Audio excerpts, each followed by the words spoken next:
कृष्णा, राधे राधे। जय माता दी।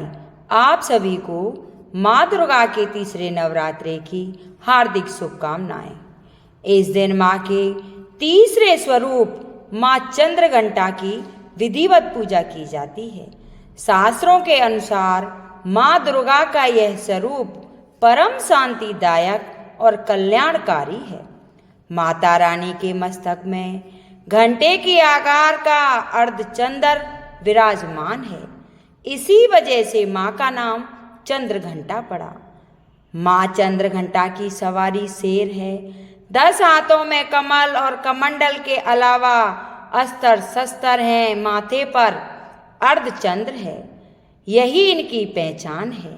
इनके कंठ में श्वेत पुष्प की माला और शीश पर रतन जटित मुकुट विराजमान है। माँ चंद्रघंटा युद्ध की मुद्रा में विराजमान रहती है। मान्यता है कि माँ चंद्रघंटा की पूजा करने से मन को शांति की प्राप्ति होती है। माँ के तीसरे स्वरूप की आराधना करने से परम शक्ति का अनुभव होता है। इस दिन सुबह जल्दी उठें और नित्य कर्मों से निवृत्त होकर स्नान करके उसके बाद में माता के मंदिर में जहाँ पर आपने कलश स्थापना किया है वहाँ जाकर माता का ध्यान करें। माँ दुर्गा को फूल, अक्षत, रोली, पूजा की सभी सामग्री अर्पित करें। माता की आरती उतारें। आरती के दौरान शंख और घंटा अवश्य बजाएं। मान्यता है कि ऐसा करने से घर की नेगेटिविटी ऊर्जा दूर होती है। उसके बाद में माता रानी को शुद्ध दूध से बनी चीज़ों का भोग लगाएं। अगर आप नवरात्रा के व्रत रख रही हैं तो पहले नवरात्रा व्रत कथा सुने, उसके बाद में माँ चंद्रघंटा की कथा, फिर दुर्गा सरस्वती का पाठ करें। दुर्गा सरस्वती का पाठ वैसे तो आप रोजाना 1 या 2 अध्याय ऐसे कर सकते हैं। 1 या 2 अध्याय रोजाना पढ़कर या सुनकर 7 नवरात्रा के अंदर दुर्गा सरस्वती का पाठ पूर्ण कर लें। उसके बाद अष्टमी और नवमी के दिन, इन दोनों दिनों में श्री दुर्गा सरस्वती के सारे अध्याय सुनने चाहिए। किसी भी कार्य को प्रारंभ करने में भगवान गणेश जी को अवश्य याद किया जाता है। इसीलिए चलिए पहले सुनते हैं गणेश जी महाराज की कथा, उसके बाद में सुनेंगे माता चंद्रघंटा की कथा।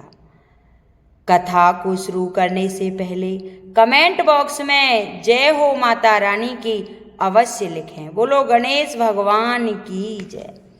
प्राचीन समय की बात थी। एक बुढ़िया माई थी और उसके एक बेटा और बहू थे। बुढ़िया माई निर्धन गरीब थी और आंखों से भी उसे दिखता नहीं था, लेकिन वह गणेश जी की पूजा अर्चना किया करती थी। काफ़ी समय व्यतीत हो गए तो फिर गणेश जी उसके स्वप्न में रोज आने लगे और कहने लगे कि बुढ़िया माई कुछ मांग ले। तो बुढ़िया माई कहती कि मैं क्या मांगूं, मुझसे तो मांगना ही नहीं आता। फिर अगले दिन फिर गणेश भगवान उसके स्वप्न में आए और कहने लगे कि बुढ़िया माई कुछ मांग ले। तो फिर बुढ़िया माई कहती है कि मुझे कुछ मांगना ही नहीं आता। गणेश भगवान कहते हैं अपनी बहू बेटा से पूछ ले।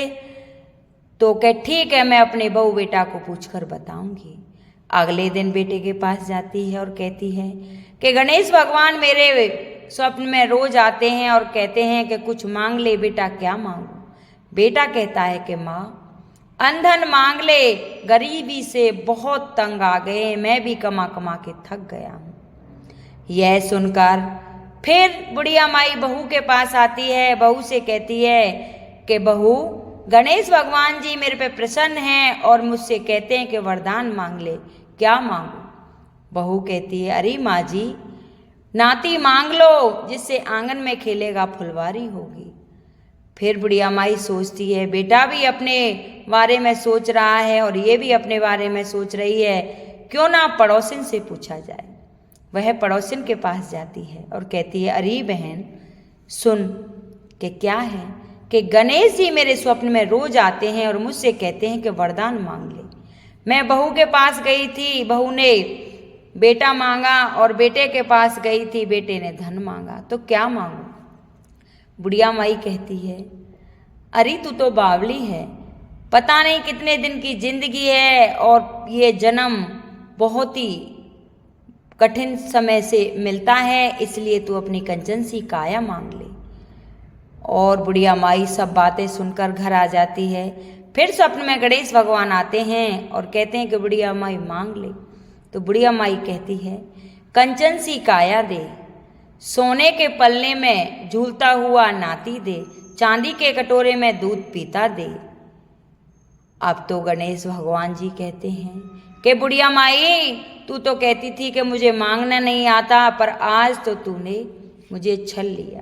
गणेश भगवान जी वहाँ से तथास्तु कह के चले जाते हैं, और बुढ़िया माई के यहाँ अंधन के भंडारे भर जाते हैं, और सोने के पल्ले में झूलता हुआ नाती दिखाई देता है।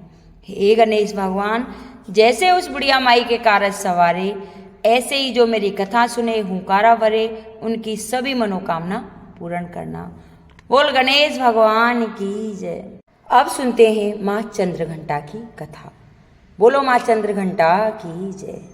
ऋषि बोले, महासुर चिचुर सेनापति ने जब यह देखा कि सेना तो इस प्रकार सारी मारी जा चुकी है, तब उसे बड़ा क्रोध उत्पन्न हो गया, और वह स्वयं भी अंबिका के साथ युद्ध करने निकल पड़ा। युद्ध में जाकर उसने देवी जी पर बाणों की इस प्रकार वर्षा की, जैसे मेघ सुमेरु पर्वत की चोटी पर जाकर जलधारा बरस रहा हो। तब देवी ने उसके बाण समूहों को खेत में ही काट दिया। फिर बाणों द्वारा उसके सारथी घोड़े को भी मार डाला। फिर झटपट उसका धनुष और ऊंची लहराती ध्वजा काटकर गिरा दी। जब उसका धनुष कट चुका था, तब वह बिना रथ के पैदल तलवार ढाल लेकर देवी के रथ की ओर दौड़ा। तेज तलवार से सिंह पर जाते ही प्रहार कर दिया। फिर देवी जी की बाम भुजा पर जोर से प्रहार किया। हे राजन, ज्यों ही उसकी तलवार देवी की भुजा पर पड़ी, त्यों ही टूट गई। फिर असुर ने क्रोध से आंखें लाल लाल करके सूल पकड़ लिया। भद्रकाली जी पर उस दैत्य ने सूल डाल दिया। वह सूल इस प्रकार चमकता जैसे कि आकाश में सूर्यमंडल गिरा रहा हो। देवी जी ने अपनी ओर आते हुए सूल को देखकर उस पर अपना सूल चला दिया, जिससे वह सूल सैकड़ों टुकड़े हो गए। साथ में उस चिचुर महादैत्य के प्राण निकल गए। देवी जी ने शिला, एक वृक्ष आदि से युद्ध में उद्गत को मार डाला। फिर कराल को भी दांतों, मुक्कों एवं थप्पड़ों के द्वारा मार गिराया। क्रोध में परिपूर्ण देवी ने गदा की चोटों से उद्दता को चूर चूर कर दिया। विभिन्न पाल शास्त्र द्वारा, बाष्कल तथा बाणों द्वारा उग्रवीर महाहनु नाम के दैत्यों को त्रिशूल के द्वारा मार दिया। तलवार से बिंडाल कर सिर धड़ से अलग कर दिया। धुद्धर और धुर्मुख इन दोनों को बाणों द्वारा यमपुरी पहुंचा दिया। इस प्रकार अपनी सेना का नाश होता देखकर भैंसे का रूप बनाकर महिषासुर उन गणों को डराने लगा। कुछ एक गण पर अपने ने प्रहार किया, दूसरे को सींगों से फाड़, कुछ एक को वेग द्वारा, दूसरे को सिंहनाद द्वारा और घूमने से अन्यों को श्वास वायु द्वारा पृथ्वी पर गिराया। इस प्रकार गण सेना को गिराकर वह महेश सिंह की ओर झपटा। ज्यों ही सिंह को मारने लगा, तब जगदम्बा को बड़ा क्रोध उत्पन्न हुआ। इधर महापराक्रमी महिषासुर को भी क्रोध से पृथ्वी पर तल अपने खरों से खोदने लगा। फिर सींगों से बड़े बड़े ऊंचे ऊंचे पहाड़ उठाकर फेंकने लगा। साथ में गर्जने लगा। वेग के साथ घूमने पर पृथ्वी दुम्न होकर फटने लगी। उसके पूंछ से समुद्र पर प्रहार किया, जिससे क्षुब्ध होकर समुद्र पृथ्वी को चारों ओर से डुबाने लगा। चलायमान होते ही सिंह के द्वारा छिन्न भिन्न हुए बादल के टुकड़े टुकड़े हो गए। उसके श्वासों की कठोर वायु से उड़ते हुए सैकड़ों पर्वत आकाश से गिरने लगे। इस प्रकार क्रोधपूर्ण उस महादैत्य को अपनी ओर आता देखकर चंडिका उसे मारने के लिए क्रोध में आ गई। कुपित चंडिका ने उसकी ओर पास फेंका, वह उसके द्वारा उस दैत्य को बांध लिया। तब तो उस महायुद्ध में बंधे हुए दैत्य ने अपने महिषासुर रूप का त्याग कर दिया, झटपट सिंह के रूप में आ गया। जो ही चंडिका उस सिर काटने लगी, तब तो वह तलवार हाथ में लिए पुरुष दिखाई देने लगा। तब शीघ्रता से तलवार ढाल वाले इस पुरुष को अपने बाणों से देवी ने बीन डाला। अब वह एक बड़ा हाथी हो गया। अपनी सूंड से देवी के सिंह को खींचा, फिर गर्जने लगा। उसके खींचने के समय अपनी अखड्ड के द्वारा देवी ने उसकी सूंड को काट दिया। फिर वह महादैत्य भैंसे के रूप में आ गया और चराचर त्रिलोकी को सताने लगा। तो जगदम्बा चंडिका और क्रोध में आकर फिर उत्तम मधुपान करने लगी और लाल लाल नेत्र करके हंसने लगी। वह दैत्य भी बल पराक्रम के मद में उन्मत्त होकर गर्जने लगा और अपने सींगों से पहाड़ उठाकर देवी की ओर फेंकने लगा। देवी जी ने भी अपने बाणों के समूह से उसके फेंके हुए पर्वत की चूर चूर कर दिया।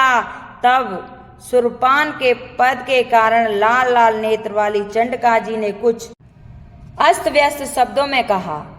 देवी जी बोली, हे मूढ़, जब तक मैं मधुपान कर लूं तब तक तू क्षण भर के लिए गरज ले। मेरे द्वारा संग्राम भूमि में तेरा वध हो जाएगा। पर तो शीघ्र ही देवता भी गरजने लगे। ऋषि बोले, इस प्रकार कहकर देवी जी उछल कर उस महादैत्य पर चढ़ गईं। पांव से दबाकर दैत्य के कंठ पर त्रिशूल से वार किया। देवी के पांव से दबे हुए उस दैत्य ने अपने मुख से बाहर निकलने का प्रयत्न दूसरे रूप में किया। अभी आधा निकला ही पाया था, देवी ने अपने पराक्रम से द्वारा उसे रोक लिया। आधा निकलकर भी उस दैत्य ने युद्ध करना नहीं छोड़ा। तब देवी जी ने अपना तेज तलवार से उसका सिर काट कर नीचे गिरा दिया। दैत्य सेना हाहाकार करने लगी। तब सारी सेना का भी देवी जी ने नाश कर दिया। तभी देवता अत्यंत प्रसन्न हुए। देव महासुर के साथ साथ देवताओं ने स्तुति की, गंधर्व राजाओं ने गान गाए और अप्सरा नाचने लगी। फिर ऋषि बोले, अत्यंत पराक्रमी उस दुरात्मा महिषासुर एवं उसकी सेना के देवी द्वारा मारे जाने पर इंद्र आदि देवगण अपनी वाणियों द्वारा देवी जी की स्तुति करने लगे। जिस देवी जी ने अपनी शक्ति से सारे जगत को व्याप्त कर लिया है, जिसका स्वरूप सभी देवताओं का समूह है, सभी देवता व महर्षि जिसकी पूजा किया करते हैं, उस अंबिका देवी को हम प्रणाम करते हैं। वही देवी हमारा मंगल करे। जिसके अतुल्य प्रभाव को, एक बल को भगवान शेष नाग, ब्रह्मा तथा हरि भी नहीं सह सकते, वही चंडिका देवी सारे जगत के पालन के लिए तथा अमंगल के भय के नाश का विचार करें। जो श्री स्वरूपिणी पुण्य आत्माओं के घरों में तो लक्ष्मी स्वरूप है, पापियों के घरों में दरिद्रता, अपवित्र बुद्धि वाले के हृदय में बुद्धि, श्रेष्ठ पुरुष के यहाँ श्रद्धा, कुलीन मनुष्य में लज्जा रूपणी है। इस प्रकार की देवी जी हम आपको प्रणाम करते हैं। हे भगवती, आप विश्व का पालन करें। हे मातेश्वरी, आपके इस निश्चिंत रूप का असुरों के क्षय करने वाले आपके महान पराक्रम का एवं देवता तथा असुरों के सामने संग्रह में किए गए आपके अद्भुत चरित्र का वर्णन हम किस प्रकार कर सकते हैं। भगवती, आप संपूर्ण जगत का कारण हो। सत्व, रज, तम तीनों गुणों वाली होते हुए भी आप अज्ञेय को दोषों के धारण कारण हम लोग आपको जान नहीं सकते। हम तो क्या विष्णु शिव आदि भी आपका पार नहीं पा सकते। आप सबकी आश्रय हो, एक आप आधा व्याकुलता पराक्रमी हो। हे देवी जी, सभी यज्ञों में जिसके उच्चारण करने से सभी देवता तृप्त हो जाते हैं, आप ऐसी अचित्य महाप्रक्रमी स्वरूप पाहो और संपूर्ण दोषों से रहित इंद्रियों को बस में करने वाली, तत्व को ही सार जानने वाली मोक्षार्थी मुनि जन जिसका अभ्यास करते हैं, वह देवी भगवती पराविद्या आप ही हो। आप शब्द स्वरूप हो, परम पवित्र ऋग्वेद, यजुर्वेद एवं मनोहर उद्रगीत के पदों के पाठ से युक्त सामवेद का आप निधान हो। वेद त्रिदेवी हो, 6 गुणों से संपन्न आप भगवती हो, सभी शास्त्रों का ज्ञान कराने वाली हे देवी आप मेघा हो। दुर्गम संसार रूप संसार से आप उद्धारने वाली नौका रूप दुर्गा हो। आप अगम हो, कैटव्य दैत्य के शत्रु विष्णु के वक्षस्थल पर निवास करने वाली आप लक्ष्मी स्वरूपा हो। एवं चंद्रमा को मस्तक पर धारण करने वाली भगवान शंकर के सम्मानित आप गौरी हो। यद्यपि आपका मुख सुंदर तथा परिपूर्ण चंद्रमा के बिंब का अनुसरण करने वाला एवं निर्मल मंद मुस्कान से सुशोभित है, इस प्रकार के निर्मल मंद मुस्कान वाले को हम बारंबार नमस्कार करते हैं। चंद्रमुख को देखकर क्रोध से परिपूर्ण महिषासुर ने झट ही आप पर प्रहार किया। यह अद्भुत बात है, जिससे भी अतीव अद्भुत यह विचित्र बात तो यह है कि जब वह मुख क्रोध से युक्त था, उदय होते हुए चंद्रमा की भांति लाल लाल था, तनी हुई भौएं आदि विकराल थीं। ऐसा देखकर महिषासुर ने अपने प्राण तुरंत वहीं पर नहीं छोड़ दिए। भला ऐसा कौन सा प्राणी है जो क्रोधी यमराज को देखकर भी जीवित रह सके। हे देवी जी, आप प्रसन्न हो, सर्वदा उन्नति दाता देवी जी, आप जिन पर प्रसन्न हैं वे ही सभी देशों में आदर पाते हैं, उन्हें ही धन तथा यश मिलता है। हे देवी, आपकी कृपा से उसे स्वर्ण लाभ होता है, इसी कारण आप तीनों लोकों में फल देने वाली हो। आपसे बढ़कर और कौन है, आपके लिए उपकार करने वाले हो। आप सर्वदा दयामयी हो, इन राक्षसों से वध करने से जगत सुखी हो। ये राक्षस कभी नरक के लिए विचिरकाल तक भले ही पाप करते रहें हों, संग्राम में इनका वध आपने इसलिए ही किया कि मुझसे मारे हुए ये स्वर्ग चले जाएं। यही मन में रखकर हे देवी, आप पापियों का वध करती हो। आप असुरों को केवल देखने मात्र से भस्म क्यों नहीं करती? शास्त्रों पर शास्त्रों का प्रहार क्यों करती हो? इसका भी कारण है क्योंकि शत्रुगण मेरे शस्त्रों से मरकर पवित्र होकर उत्तम लोकों में पहुंचते हैं। इस प्रकार आपके वह विचार अत्यंत उत्तम हैं। आपका शील स्वभाव दुराचारियों के दुष्ट स्वभाव को निवृत्त करने वाला है और आपका स्वरूप अचित्य है। उनकी अन्य किसी के साथ तुलना की नहीं जा सकती। आपका पराक्रम की तुलना हे देवी किसके साथ हो सकती है? आपके रूप भी तो परम मनोहर हैं, परंतु शत्रुओं को भयानक हैं। ये वरदानी त्रिलोकी भर में यह आपसे ही दिखाई देते हैं। हे देवी जी, शत्रुओं का नाश करके इन सारी त्रिलोक की आपने रक्षा की है। संग्राम भूमि में उन दैत्यों का विनाश करके उन्हें स्वर्ग में पहुंचा दिया और वहां हमारा भय भी दूर कर दिया, जो कि हमें उन्मत्त दानव डराए रहते थे। हे माता, आपको नमस्कार है। हे देवी, हमारी शूल से रक्षा करें। हे अंबिका, खड्ग द्वारा हमारी रक्षा करें। हे घंटा के शब्द तथा धनुष की डंकार से भी हमारी रक्षा कीजिए। हे चंडिके, पूर्व पश्चिम उत्तर दक्षिण से हमारी रक्षा कीजिए।